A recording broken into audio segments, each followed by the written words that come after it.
Amém, meu irmão? Você nasceu para ser Onésimo, você nasceu para ser útil, você nasceu para ser bênção, você nasceu para viver uma vida próspera nessa terra, para ir para o céu. Amém?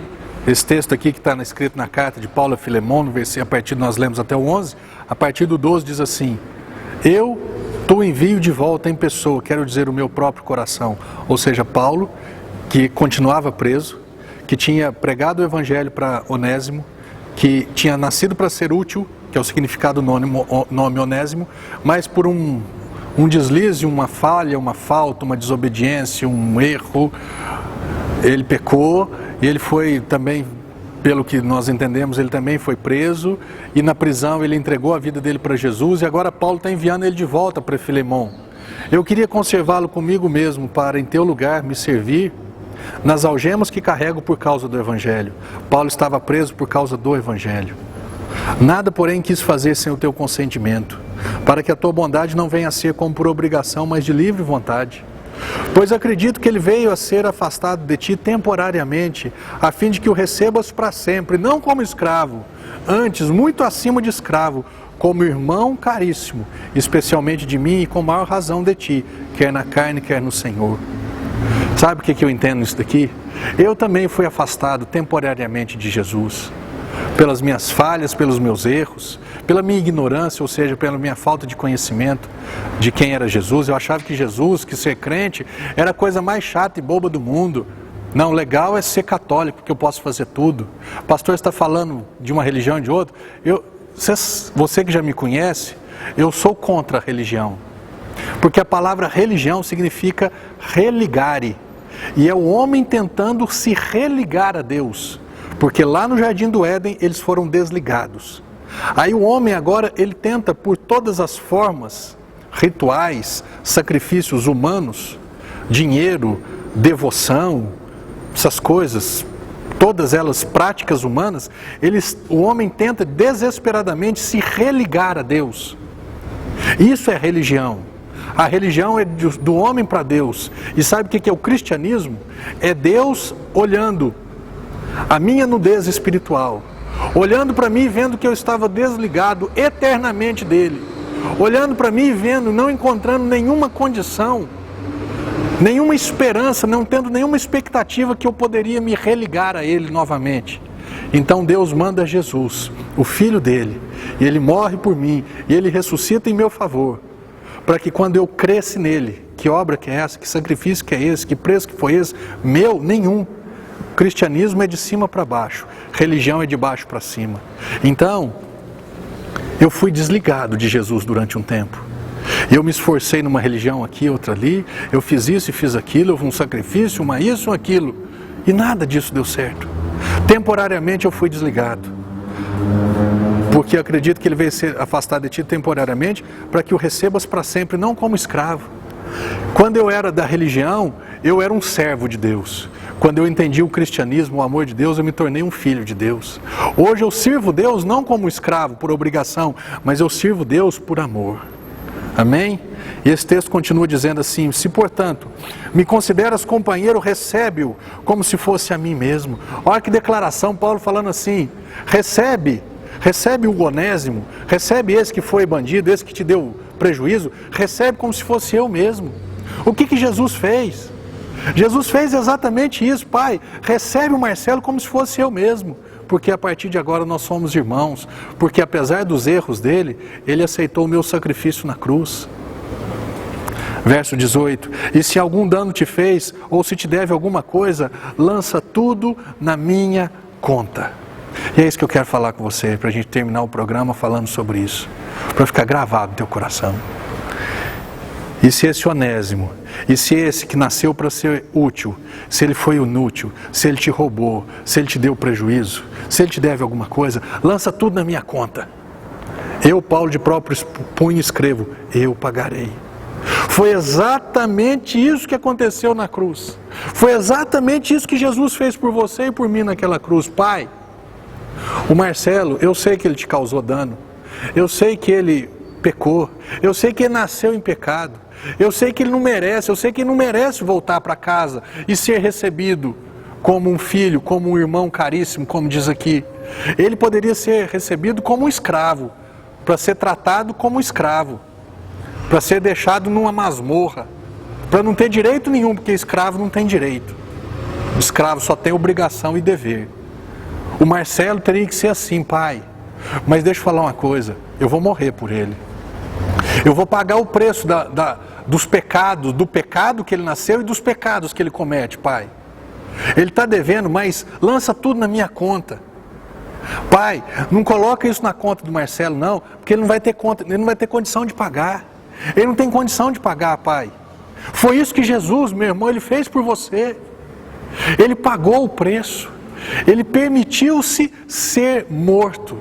Ele se entregou, ele não foi morto. Ele entregou a vida dele. Ele não foi pego de surpresa. Ele decidiu voluntariamente, eu estou aqui para entregar a minha vida. Ele falou isso para Pedro, ele falou assim, Pedro, foi precisamente para essa hora que eu vim. Eu vim para isso, eu vim para entregar a minha vida, eu vim para pagar o preço. Eu vim para que o pecado, a conta, a dívida que você tinha, ela fosse lançada na minha conta. Você entende isso? Você entende o que Jesus fez por você? Que toda a sua dívida, que todo o seu pecado, que toda a sua ofensa, que toda a sua transgressão, que todas as nossas iniquidades foram lançadas sobre Jesus. Ele pagou a conta. Um alto preço foi pago, é o que eu falo sempre aqui na igreja. Para nós, a graça não custou nada. Mas para Deus, a graça não custou alguma coisa, não foi um alto preço, foi tudo. A graça custou a vida do único Filho de Deus, de Jesus. A graça, ela não tem preço para nós, mas para Deus foi um preço. Ficar longe do filho, você que tem filho, ver o seu filho ser torturado, ser espancado, ver o seu filho ser morto, e você ter toda a condição de parar essa chacina, essa tortura, esse funeral, e você não parar, porque foi isso que Deus fez. Ele participou de tudo, ele viu tudo como espectador, tendo condições de falar, chega, para, e ele não parou. Jesus como filho, também sendo Deus, quando ele viu a morte horrenda que o aguardava, ele falou assim, pai, se possível passa de mim esse cálice, mas não seja feita a minha vontade, seja feita a tua. Jesus, um dia Deus falou para mim, sabe qual foi a maior renúncia do meu filho? Foi ele ter todas as condições e todo o poder suficiente para parar aquele massacre, e ele não ter parado. Quando ele foi preso, Pedro desembainha a espada e corta a orelha de um soldado chamado Malco. Jesus vai lá, pega a orelha e coloca no lugar, cola ela de novo ali, coloca na cabeça do soldado de novo, fala assim, Pedro, guarda essa espada. Você não sabe que eu tenho autoridade, que eu tenho poder para pedir ao meu pai, ele vai mandar 12 legiões de anjos aqui para me servir, para me socorrer. Cada legião tinha 12 mil anjos. 12 vezes 12, 144 mil anjos à disposição de Jesus para o servir. E Jesus abriu mão disso por causa de você, por causa de mim. E hoje eu vou chegar diante de um céu, diante de um Deus que me amou de tal maneira que Ele entregou o único Filho dele para que eu cresce nele, para que eu tivesse vida eterna. E eu vou chegar lá com as minhas obras. Eu vou chegar lá com as minhas práticas, eu vou chegar no céu querendo entrar no céu com a minha justiça humana, eu vou querer entrar no céu porque eu sou bom, porque eu não mato, porque eu não roubo, que eu não sou como uma outra pessoa que tem um pecado tão grosseiro, tão áspero assim. Não se engane, meu irmão, não se engane. Deus, Ele te ama. A graça é um favor imerecido, mas não despreze a graça.